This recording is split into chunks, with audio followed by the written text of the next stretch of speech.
नमस्कार दोस्तों। आज का जो टॉपिक है बहुत एक इम्पॉर्टेंट टॉपिक है जो कि एनर्जी स्टोरेज के ऊपर है। और अभी हम आज की डेट में एनर्जी स्टोरेज के ऊपर बहुत ज़्यादा डिस्कशन कर रहे हैं। दो मेजर टेंडर्स निकले थे, solar energy corporation of India जो कि 1000 megawatt our battery energy storage का टेंडर था, और एक एनटीपीसी का टेंडर था, 3000 मेगावाट आवर का टेंडर था।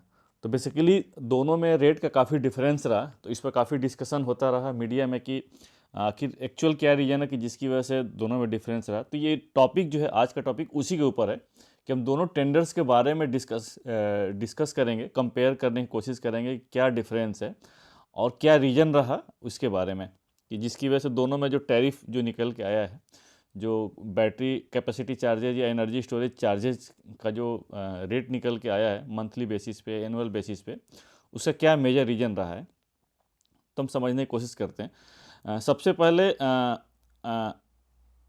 पहले जस्ट मैं बैटरी एनर्जी स्टोरेज सिस्टम के बता दूं कि उसका मेनली यूजेज क्या है। और ये जो बैटरी एनर्जी स्टोरेज सिस्टम की जो मैं बात कर रहा हूँ, ये basically utility scale, megawatt scale का बैटरी एनर्जी स्टोरेज सिस्टम है। तो उसका यूटिलिटी स्केल का यूटिलिटी क्या स्केल है, तो बेसिकली इसको चार पार्ट में डिवाइड किया गया है। एक तो सिस्टम ऑपरेशन के लिए हम लोग यूज़ कर सकते हैं, इन्वेस्टमेंट डिफरल के लिए यूज़ कर सकते हैं, और solar PV and wind generators मतलब आरई के साथ इंटीग्रेट करके यूज़ कर सकते हैं, और मिनी ग्रिड्स के लिए यूज़ कर सकते हैं।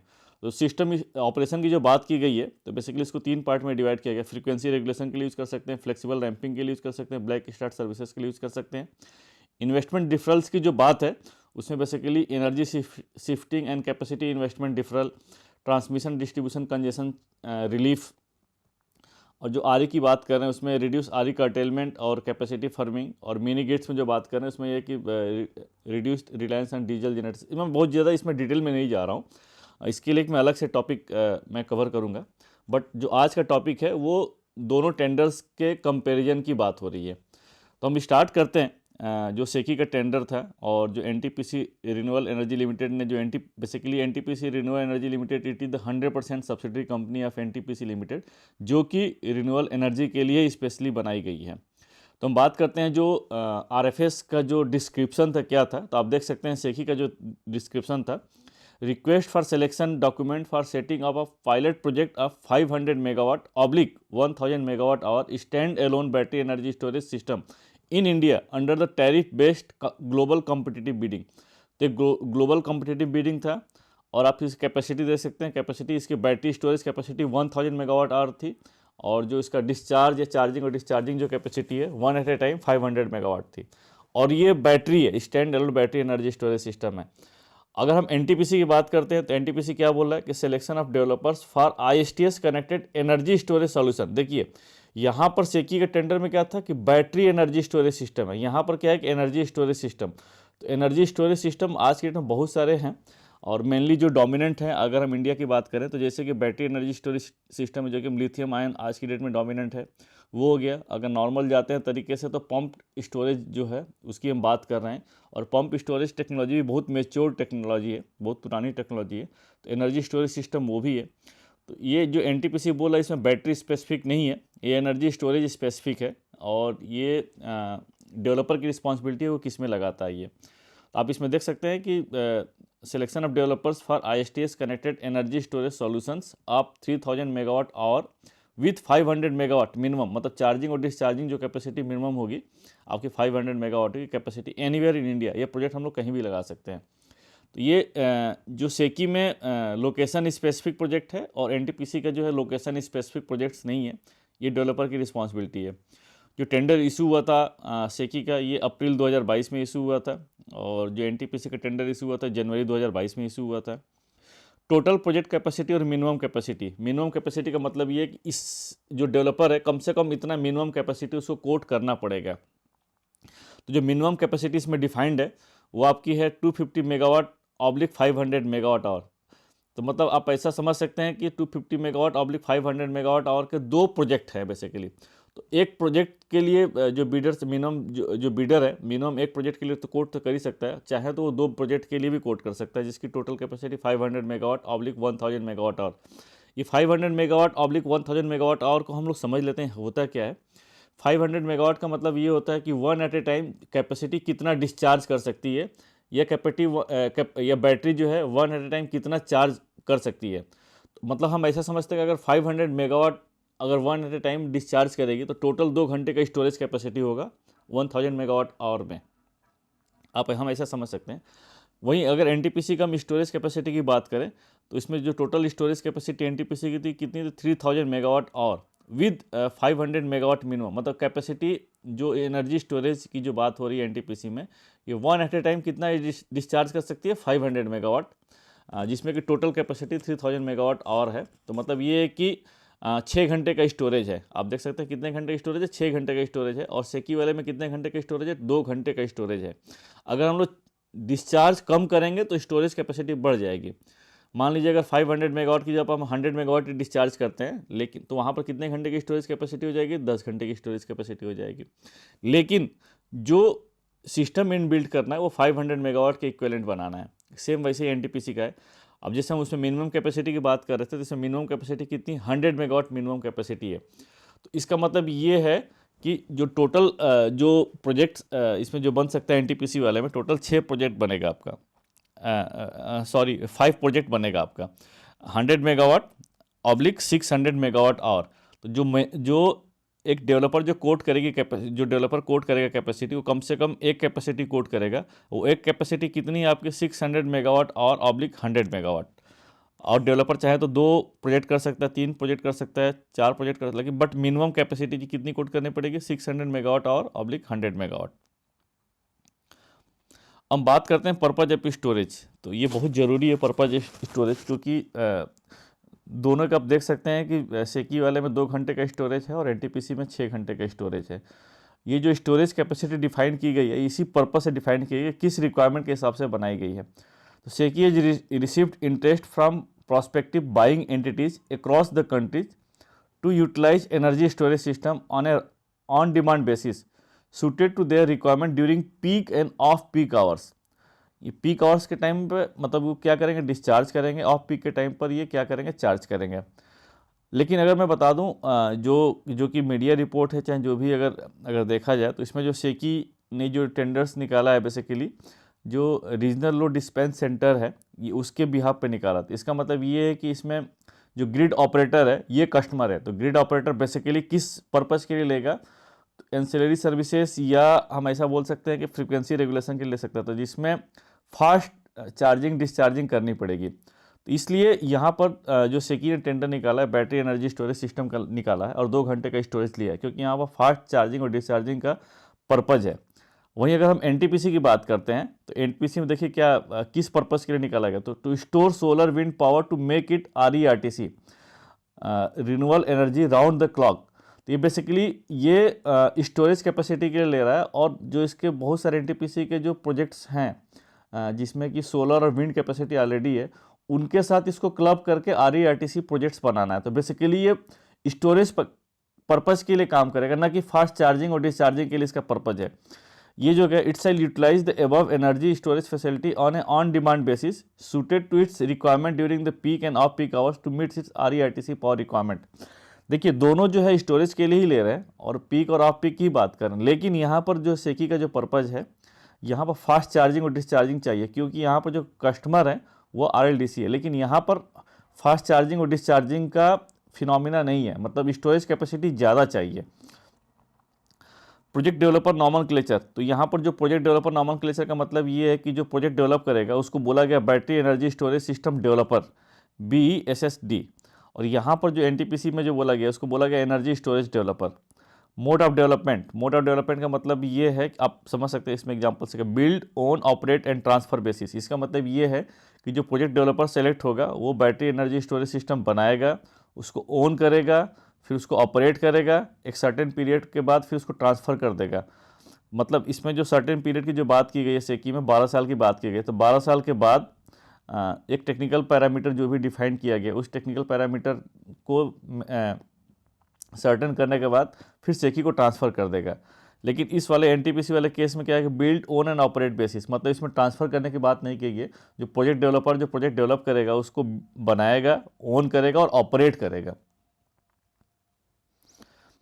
रोल ऑफ बिडिंग एजेंसी, जो कि टेंडर सेकी ने निकाला और एक टेंडर एनटीपीसी ने निकाला। तो सेकी का जो रोल है वो इंटरमीडियरी एजेंसी है, मतलब सेकी जो है अब खुद कंज्यूमर नहीं है, SECI on behalf of other consumers उसने टेंडर निकाला है, जबकि एनटीपीसी रिन्यूएबल एनर्जी जो सिस्टम है ये बेसिकली ये अपने लिए टेंडर निकाला है, ये अपने खुद के प्रोजेक्ट्स के लिए टेंडर निकाला है। ये प्रोजेक्ट लोकेशन, तो सेकी के जो टेंडर है उसमें जो बैटरी लगाई जाएगी वो कहाँ पर लगाई जाएगी, तो लोकेशन स्पेसिफिक टेंडर था इसमें, near to Fatehgarh 3 ISTS sub station Rajasthan में, ये उसके पास में बैटरी एनर्जी स्टोरेज सिस्टम लगाया जाएगा।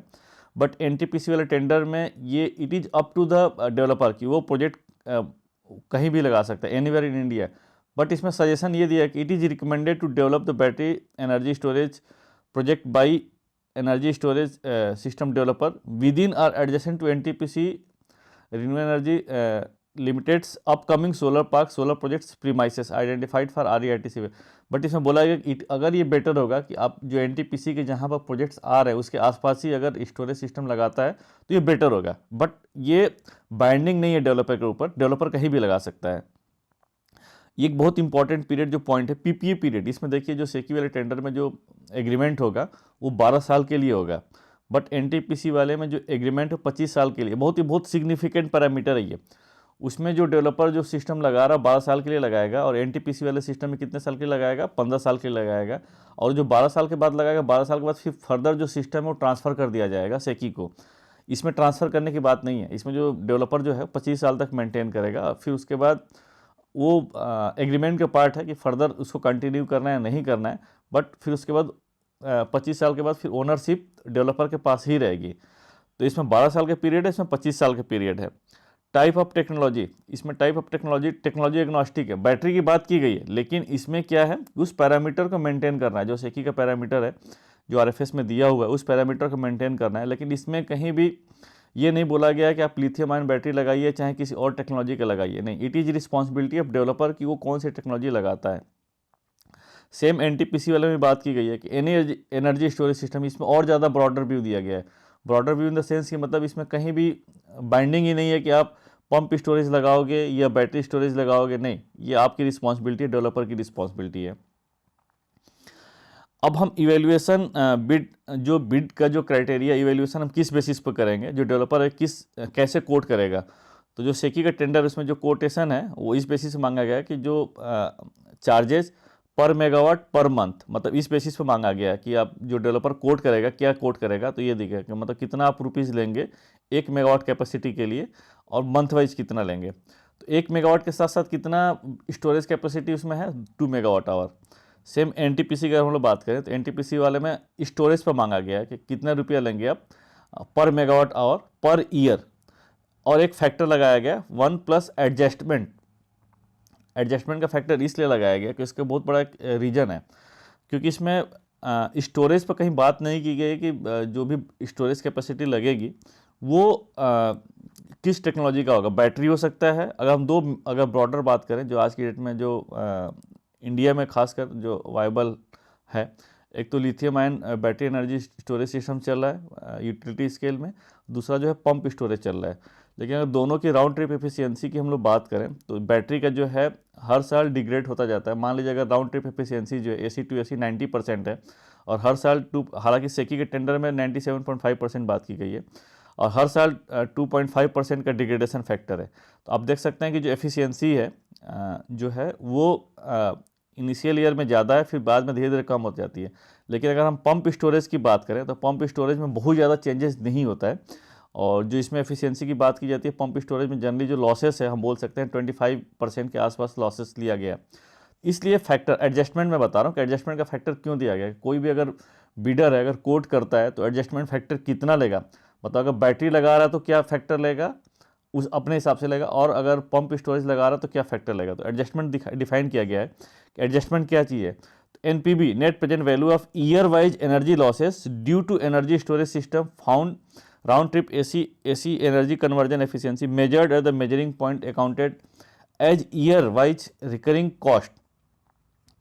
इसलिए ये बताए कि नेट प्रेजेंट वैल्यू में लेकर के आप आएंगे। अगर 25 साल के लिए 25% अगर एफिशिएंसी लॉसेस है 25 साल के लिए, तो आप एडजस्टमेंट करेंगे। अगर बैटरी का लॉसेस ईयर वाइज डिक्रीज होता जा रहा है तो उस फैक्टर को भी लेंगे। तो फैक्टर इसमें डिफाइन किया गया कि एडजस्टमेंट क्या हो गया कि A = 1/F into sigma 1 - AN/100 into 0.95, जो एफ फैक्टर लिया गया है ये 8.7726 है। जो एन लिया गया है annual round trip efficiency for nth year, मतलब आप पूरे 1 to 25 ईयर्स के लिए आप ऐसे कैलकुलेट करेंगे, एडजस्टमेंट फैक्टर लगा करके फिर आप कोट करेंगे। तो आप डिफरेंस समझ गए ना, इसमें क्लियरली दिया गया सेकी में, क्योंकि बैटरी एनर्जी स्टोरेज सिस्टम है इसलिए इसमें कहीं भी एडजस्टमेंट की बात नहीं की गई है।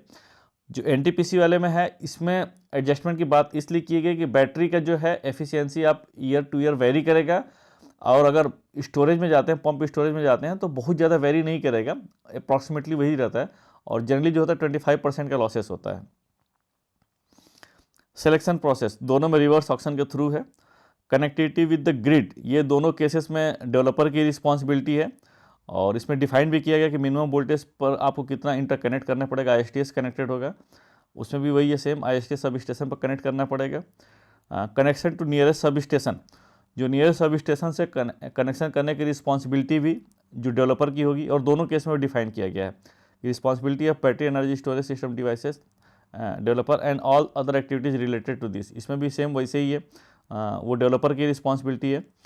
बट इसमें एक डिफाइन किया गया एनटीपीसी REL से ensure the supply of at least 51% of annual charging energy power to ESST from RE generation sources so that the transmission charges waiver applicable on the transmission of charging and discharging power through the ESS can be availed by the ESP as per the terms and condition under MOP office. मैं थोड़ा सा आपको यहाँ पर clarify कर दूँ कि मान लीजिए NTPC के RE प्रोजेक्ट्स कहीं एक राजस्थान में है, और एक डेवलपर जो है battery energy storage system Madhya Pradesh में लगा रहा है ये, तो NTPC क्या करेगा कि अपने यहाँ से सप्लाई जो है MP में देगा बैटरी में स्टोर करने के लिए, फिर बैटरी से फर्दर सप्लाई लेगा, अपने जहाँ भी डिलीवर करना है पावर उसके लिए लेगा।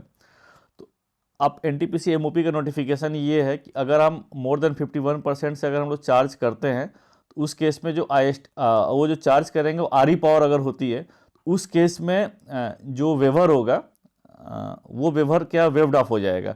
इस कंडीशन को मीट करने के लिए NTPC REL, चूँकि जो स्टोरेज में जो पावर जाएगी वो NTPC की जाएगी, तो ये NTPC REL की रिस्पॉन्सिबिलिटी होगा। ये बोला कि वो मेरी रिस्पॉन्सिबिलिटी है जिसमें कि 51% एटलीस्ट जो है मैं रिन्यूएबल एनर्जी पावर दूँ। शेड्यूलिंग ऑफ पावर, इसमें शेड्यूलिंग ऑफ पावर जो है बेसिकली ये जो बाइंग एंटिटी होगा, जो स्टोरेज जो बाई करेगा ऑन बिहाफ ऑफ सेकी, जो है जो सेकी इंटरमीडिएट, वो इसकी रिस्पॉन्सिबिलिटी होगी शेड्यूल कैसे करना है कैसे नहीं करना है। वो एक स्टोरेज कैपेसिटी प्रोवाइड करे, जो डेवलपर है केवल स्टोरेज कैपेसिटी प्रोवाइड करेगा और उसको मेंटेन करने की कोशिश करेगा कि जो मिनिमम जो क्राइटेरिया है कि राउंड ट्रिप एफिशिएंसी कितना होना चाहिए, डेप्थ ऑफ डिस्चार्ज, जो इन सब सारे जो पैरामीटर उस पैरामीटर को मेंटेन करेगा। लेकिन उसमें पावर कब उसमें चार्ज करना है, कब डिस्चार्ज करना है, कब शेड्यूल करना है, ये रिस्पॉन्सिबिलिटी जो भी बाइंग एंटिटी होगा वो उसके पास होगी। इसमें जो शेड्यूलिंग है, इसमें शेड्यूलिंग की रिस्पॉन्सिबिलिटी कौन है, क्योंकि बायर इसमें कौन है, NTPC है, तो NTPC के पास रिस्पॉन्सिबिलिटी होगी। Obligation of offtake of contracted capacity, इसमें जो टेंडर निकाला गया 1000 मेगावाट आवर का, तो सेकी का आप टर्म्स ऑफ कंडीशन 60% जो है उसके लिए एश्योर्ड ऑफटेक जो है सेकी लेगा। इसमें बोला कि 40% रिस्पॉन्सिबिलिटी जो है डेवलपर की होगी, वो कस्टमर अपने हिसाब से ढूंढे। NTPC वाले केस में क्या है कि NTPC वाले केस में 100% जो है जो स्टोरेज जो है वो सेकी वो NTPC ही परचेज करेगा, उसकी रिस्पॉन्सिबिलिटी है। मिनिमम सिस्टम अवेलेबिलिटी, इसमें minimum 95% on the annual basis, same दोनों केस में है कि 95% अवेलेबिलिटी आपको मेंटेन करना पड़ेगा। और जो अवेलेबिलिटी की जो बात की गई है, एनुअल अवेलेबिलिटी क्या होती है, तो अब देख लीजिए इसमें क्या है, liquidated damage or shortfall in meeting performance criteria. अब इसमें जो अगर हम लोग बात करते हैं कि आप जो स्टोरेज कैपेसिटी है उसको आप कितना मेंटेन करना पड़ेगा, कैसे करना पड़ेगा, तो उसके लिए दिया गया है कि on the shortfall of yearly round trip efficiency and annual availability, दो दिया गया है। एक तो एनुअल अवेलेबिलिटी अगर आपकी कम हो जाती है उस केस में भी आप पे आपके ऊपर डैमेज लगेगा, चार्जेस देना पड़ेगा, आपको पेनल्टी लगेगी। और अगर राउंड ट्रिप एफिशिएंसी भी अगर डिक्रीज कर जाती है या जितना पैरामीटर उससे अगर डेविएट कर जाता है तो उस बेसिस पे भी आपको पेनल्टी लगेगी। सेम जो NTPC का टेंडर है इसमें भी यही बात की गई है कि अगर राउंड ट्रिप एफिशिएंसी अगर शॉर्टफॉल कर जाती है तो उस केस पे भी आपको चार्जेस देने पड़ेंगे, पेनल्टी लगेगी। और अगर एनुअल अवेलेबिलिटी भी अगर कम हो जाती है तो भी आपको देना पड़ेगा। और कमीशनिंग ऑफ प्रोजेक्ट, जो बैटरी की जो बात की गई है, इसमें जो 18 महीने का दिया गया है कमीशनिंग टाइम, मतलब आफ्टर एग्रीमेंट, और 9 महीने का एक्सटेंशन रखा गया है इन केस ऑफ अगर कुछ ऐसी हो जाते हैं कि ठीक है beyond the control of developer है तो उसमें 9 महीने का एक्सटेंशन भी दिया जा सकता है और पार्ट कमीशनिंग भी अलाउड है। एनटीपीसी वाले प्रोजेक्ट्स में जो है अगर हम बात करते हैं 24 मंथ्स का कमीशनिंग टाइम दिया गया है और 6 महीना और एक्सटेंशन किया जा सकता है और पार्ट कमीशनिंग भी इसमें अलाउड है। ईएमडी दोनों में देखिए देख सकते हैं सेकी वाले टेंडर में ईएमडी कितना है 7.4 लाख पर मेगावाट, एनटीपीसी वाले में 12 लाख पर मेगावाट है। परफॉर्मेंस बैंक गारंटी कितना है 11.1 लाख पर मेगावाट पर प्रोजेक्ट है, इसमें 34.2 लाख पर मेगावाट है। सक्सेस चार्जेज 1 लाख पर megawatt plus 18% GST. Success charges का मतलब ये है कि चूंकि सेकी इंटरमीडिएट एजेंसी है, किसी के बिहाफ पर सेकी ने टेंडर निकाला है तो जो भी चार्जेज होगा वो चार्जेस सेकी आप ये स्टैंडर्ड बेसिकली टर्म्स हैं जिससे कि टेंडर निकालता है जिसमें एज इंटरमीडिएट एजेंसी काम करता है तो सक्सेस चार्जेस बोलते हैं। तो वो डेवलपर इसको सेकी को पे करेगा। डेवलपर जो है इस रेट को क्या करता है कि जो कोट करता है उसमें इनबिल्ड कर लेता है ये। नेक्स्ट वाला जो एनटीपीसी में एप्लीकेबल नहीं है, क्यों? क्योंकि एनटीपीसी खुद ही बाइंग एंटिटी है, मतलब उसका बेनिफिशियरी है, कोई इंटरमीडिएट एजेंसी नहीं है, तो सक्सेस चार्जेस का कोई इसमें बनता भी नहीं है। क्योंकि अगर सक्सेस चार्जेस एनटीपीसी लेगा तो अल्टीमेटली क्या होगा, फिर वो टैरिफ में ही इनबिल्ट हो जाएगा। Payment security deposit, payment security deposit इसमें क्या 5 लाख पर मेगावाट आवर है और एनटीपीसी वाले में नहीं है। पेमेंट सिक्योरिटी से मतलब ये है कि सेकी टेंडर निकालता है चूँकि इंटरमीडिएट एजेंसी है तो एक पेमेंट सिक्योरिटी मैकेनिज्म इनबिल्ड करके रखता है कि इन केस ऑफ अगर बाइंग एंटिटी से पैसा नहीं आ पाता सेकी को तो सेकी क्या करता है कि सेकी डेवलपर को पे करना पड़ता है, तो इसलिए ये इनबिल्ट आज की डेट में सेकी करता है। तो पेमेंट सिक्योरिटी डिपॉजिट भी करता है टू द क्यूशन करने के लिए कि मतलब अगर बीच में अगर डेवलपर से बाइंग एंटिटी से पैसा नहीं आ पाता तो सेकी सो दैट उसको मैनेज कर सके। इसमें डायरेक्ट एनटीपीसी बाइंग एंटिटी है तो कोई बीच में इंटरमीडिएट एजेंसी की बात ही नहीं है, इसलिए इसकी ज़रूरत नहीं है। फाइनेंशियल एलिजिबिलिटी, फाइनेंशियल एलिजिबिलिटी का मतलब ये होता है कि कोई अगर कोई बिड में पार्टिसिपेट करना चाहता है तो उसके लिए क्या क्राइटेरिया है कि सो दैट कि बिड में फाइनेंशियल क्या क्राइटेरिया है। तो जो मेजॉरिटी बेसिकली 3 पैरामीटर रखते हैं, नेटवर्थ, मिनिमम एनुअल टर्नओवर और पीबीडीआईटी। तो जिन नेटवर्थ की अगर बात की गई तो 74 लाख पर मेगावाट है सेकी के टेंडर में और एनटीपीसी वाले में 228 लाख पर मेगावाट है। मिनिमम एनुअल टर्नओवर 20 लाख पर मेगावाट है, एनटीपीसी में 195 लाख पर मेगावाट है। पीबीडीआईटी है 5.8 लाख पर मेगावाट है, 39 लाख पर मेगावाट। इसमें कंफ्यूज मत करिएगा पर मेगावाट आवर में। 1 मेगावाट के साथ सेकी वाले टेंडर में कितना है 2 मेगावाट आवर है केवल स्टोरेज, 2 घंटे का स्टोरेज है। बट एनटीपीसी वाले में 1 मेगावाट के साथ कितने घंटे का स्टोरेज है, 6 घंटे का स्टोरेज है। तो अगर आप चूंकि ये स्टोरेज का टेंडर है इसलिए अगर हम स्टोरेज के टर्म्स में देखें तो डिफरेंस नहीं है। इसमें आप देख सकते हैं कि आप 1 मेगावाट पर कितने 2 घंटे का स्टोरेज है, उसमें 1 मेगावाट पर 6 घंटे का स्टोरेज, इसलिए जो वैल्यू जो दिख रही है आपको इसलिए बहुत ज़्यादा डिफरेंस दिख रहा है, बट एक्चुअल में उतने डिफरेंस है नहीं। फाइनेंशियल क्लोजर, फाइनेंशियल क्लोजर का मतलब ये होता है कि जो एग्रीमेंट साइन करने के बाद एक फाइनेंशियल क्लोजर करनी पड़ती है कि उसमें ये दिखाना पड़ता है डेवलपर को कि मैंने सारे फाइनेंशियल टाइप्स कर रखे हैं, मतलब लोन लेना है या अगर इंटरनल पैसा लगा रहे हैं इंटरनल तो बोर्ड का अप्रूवल दिखाना पड़ता है। आपने कैसे टाइप कर रखा है प्रोजेक्ट करने के लिए, पूरी फाइनेंसिंग के लिए वो दिखाना पड़ता है 100%। तो फाइनेंशियल क्लोजर में दिखाना पड़ता है। तो सेकी के लिए 12 महीने का है, एनटीपीसीएल में 9 महीने का है। रिवर्स ऑक्शन डेट जो है मतलब ऑक्शन कब हुआ था, इसमें अगस्त 2022 में हुआ था सेकी वाले का और एनटीपीसी का दिसंबर 2022 में हुआ था। सर्विस एग्रीमेंट, जैसे आप आरई के टेंडर देखते हैं तो उसमें होता है पावर परचेज एग्रीमेंट, इस वाले केस में सर्विस एग्रीमेंट की बात की गई है। सम सॉर्ट ऑफ एग्रीमेंट ही होता है उसमें, पावर परचेज एग्रीमेंट ना, क्योंकि पावर नहीं परचेज कर रहे हैं, इसमें क्या कर रहे हैं कि हम स्टोरेज कैपेसिटी परचेज कर रहे हैं। तो इसलिए इसमें जो नाम दिया गया battery energy storage service agreement नाम दिया गया और उसमें नाम दिया गया एनटीपीसी वाले में एनर्जी स्टोरेज सर्विस एग्रीमेंट। और सेकी के टेंडर में जो सक्सेसफुल बिडर कौन था, जेएसडब्ल्यू रिन्यू एनर्जी था और एनटीपीसी वाले में ग्रीनको एनर्जी था। और जो बिड निकल के आया था जो फाइनल, अगर आप सेकी के टेंडर्स में देखते हैं तो 10.8 लाख पर मेगावाट पर मंथ है। अगर उसको हम स्टोरेज के टर्म्स में कन्वर्ट करते हैं डेट इज़ द 5.4 लाख पर मेगावाट आवर पर मंथ निकल के आता है। और अगर हम एनटीपीसी की बात करते हैं तो एनटीपीसी में था 27.9 लाख पर मेगावाट आवर पर ईयर। अगर इसको हम लोग पर मंथ में कन्वर्ट करते हैं तो 2.32 लाख पर मेगावाट आवर पर मंथ। देखिए बहुत डिफरेंस है। और अगर हम एनटीपीसी की बात करते हैं तो लेस देन 50% है जो कोट किया गया, आप लेस देन 50% अमाउंट है पर मंथ जो चार्जेज है, कैपेसिटी चार्जेज है। और इसका रीजन क्या है, तो आपने पूरा मैंने टेंडर का जो एक टेबुलर फॉर्म में मैंने पूरा क्लियरली बता दिया है, उसको 4 या 5 पॉइंट्स में डिफाइन करते हैं कि जिसमें मेजर डिफरेंस रहा है। वो डिफरेंस ये है, अगर सेकी एनटीपीसी टेंडर की बात करते हैं तो सबसे पहले हम स्टोरेज टेक्नोलॉजी की बात करते हैं। तो देखिए सेकी के टेंडर में स्पेसिफिकली मेंशन किया गया है कि आपको बैटरी एनर्जी स्टोरेज सिस्टम ही लगाना है, ठीक है, उस पर टेक्नोलॉजी की बात नहीं की गई है। बट आपको बैटरी एनर्जी स्टोरेज सिस्टम भी लगाना है। बट एनटीपीसी में क्या बात बोला गया कि नहीं, आप कोई भी स्टोरेज टेक्नोलॉजी लगा सकते हैं, बैटरी भी लगा सकते हैं, पंप स्टोरेज भी लगा सकते हैं, या कोई भी और भी आपके लिए सूटेबल होगा, आप कोई भी स्टोरेज टेक्नोलॉजी लगा सकते हैं। तो एनटीपीसी वाले काफ़ी ब्रॉडर व्यू था, काफ़ी ब्रॉडर स्कोप था, जिसमें कि पंप स्टोरेज भी आ सकता था, बैटरी भी आ सकता था। Power purchase agreement PPA period, जिसमें कि सर्विस एग्रीमेंट की बात की गई है, इसमें सॉरी मतलब पीपीए नहीं लिखना था, मुझे सर्विस एग्रीमेंट लिखना था। तो सेकी वाले टेंडर में कितने साल के लिए था, 12 साल के लिए था, और एनटीपीसी में कितना था, 25 साल के लिए था। ये भी काफ़ी एक मेजर डिफरेंस है दोनों टेंडर में, क्योंकि उसमें केवल बैटरी, क्योंकि बैटरी की लाइफ आज की डेट में 12 से 13 साल ही मानी जाती है, अगर हम खासकर लिथियम आयन बैटरी की बात करें तो। और एनटीपीसी वाले में जो पीरियड बोला गया था उसमें 25 साल बोला गया था। तो इसका मतलब ये हो सकता है कि कोई बैटरी लगाता है तो हो सकता है कि 12 साल के बाद फिर उसको रिप्लेस करके नई बैटरी लगाए। तो वो कैलकुलेशन है, वो डेवलपर की रिस्पॉन्सिबिलिटी है कि डेवलपर क्या कैलकुलेट करता है, वो पंप स्टोरेज लगाता है कि बैटरी लगाता है। हम आगे देखते हैं कि एक्चुअली डेवलपर ने क्या लगाया। जो मॉडल था, मॉडल क्या था, बूट, मतलब build own operate and transfer. तो सेकी वाले केस टेंडर्स में क्या था कि आपको 12 साल के बाद जो भी बैटरी है, बैटरी की कैपेसिटी पूरा आपको ट्रांसफ़र करना पड़ेगा, आपको वहाँ से हटना पड़ेगा, उसके बाद फर्दर जो है सेकी मेंटेन करेगा।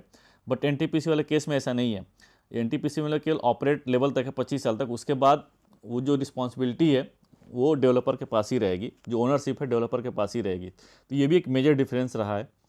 पर्पज़ बहुत इंपॉर्टेंट है। देखिए उसमें जो सेकी में जो स्टोरेज की बात की गई है, 2 घंटे की स्टोरेज की बात किया, मतलब इसका मतलब ये कि फास्ट चार्जिंग और डिस्चार्जिंग है। बट एनटीपीसी वाले में क्या है कि 6 घंटे की स्टोरेज की बात की गई है। तो एक पर्पज़ जो है बेसिकली एनटीपीसी का जो पर्पज़ था वो अपनी कैपेसिटी को जो रिन्यूएबल एनर्जी है वो round the clock renewable energy बनाना था और इसको ज़्यादा स्टोरेज लेना था। इसी हिसाब से उसने चार्जिंग अपने हिसाब से पैरामीटर डिफाइन किया गया। तो बहुत फास्ट चार्जिंग और चार्जिंग का उसमें केस नहीं है, इसमें ज़्यादा स्टोरेज है और चार्जिंग फास्ट है इसलिए। और इसका पर्पज़ ये है सेकी का जो कि उसके जो कस्टमर है बेसिकली आरएलडीसी है, रीजनल लोड डिस्पैच सेंटर है, जिसमें कि फास्ट चार्जिंग और डिस्चार्जिंग करना पड़ेगा। बट एनटीपीसी वाले में ये केस नहीं है, क्योंकि एक पैरामीटर उसको डिफाइंड है कि मतलब मुझे कहाँ पर कितनी स्टोरेज कैपेसिटी देनी है, तो इसलिए है, उसमें अचानक सा केसेस वाला नहीं है। तो ये कि बहुत एक इंपॉर्टेंट पैरामीटर है ये कि सेकी वाले में क्या फास्ट चार्जिंग और डिस्चार्जिंग का है और स्टोरेज कैपेसिटी कम है, और एनटीपीसी में स्टोरेज कैपेसिटी ज़्यादा है। मैंने जो कि आगे डिफाइन भी किया रखा है कि स्टोरेज कैपेसिटी विद चार्जिंग और डिस्चार्जिंग, मतलब सेकी वाले टेंडर में फास्ट है और इसमें स्लो है। तो ये मेजर डिफरेंस है। इसी वजह से अगर हम इसको और मैं छोटे पार्ट में करूँ तो एक बूट मॉडल है, मतलब आपको 12 साल के बाद ट्रांसफ़र करना पड़ जाएगा। मतलब जो साल्वेज वैल्यू है बोल सकते हैं, एंड ऑफ द लाइफ जो मिल सकता था डेवलपर को वो नहीं मिलेगा, तो वो भी एक फैक्टर आ जाता है टैरिफ में। दूसरा फैक्टर टाइम पीरियड का भी है। तीसरा फैक्टर चूँकि बैटरी है, और फोर्थ फैक्टर इसमें स्टोरेज कैपेसिटी, फास्ट चार्जिंग और चार्जिंग का भी पैरामीटर है। ये सब पैरामीटर की वजह से सेकी का जो टेंडर था इसमें कैपेसिटी, इसमें जो चार्जेज आई है, स्टोरेज चार्जेज जो आई हैं वो ज़्यादा आई हैं इन कंपैरिजन टू एनटीपीसी। तो होप दोस्तों ये जो मेरा कंपैरिजन था सेकी और एनटीपीसी टेंडर के बीच में आपको अच्छा लगा होगा, पसंद आया होगा, सही लगा होगा। अगर अच्छा लगा होगा तो मेरे चैनल को लाइक करिए, सब्सक्राइब करिए। फिर आपसे मिलते हैं एक नए टॉपिक के साथ, नए वीडियो के साथ। तब तक के लिए थैंक यू। जय हिंद।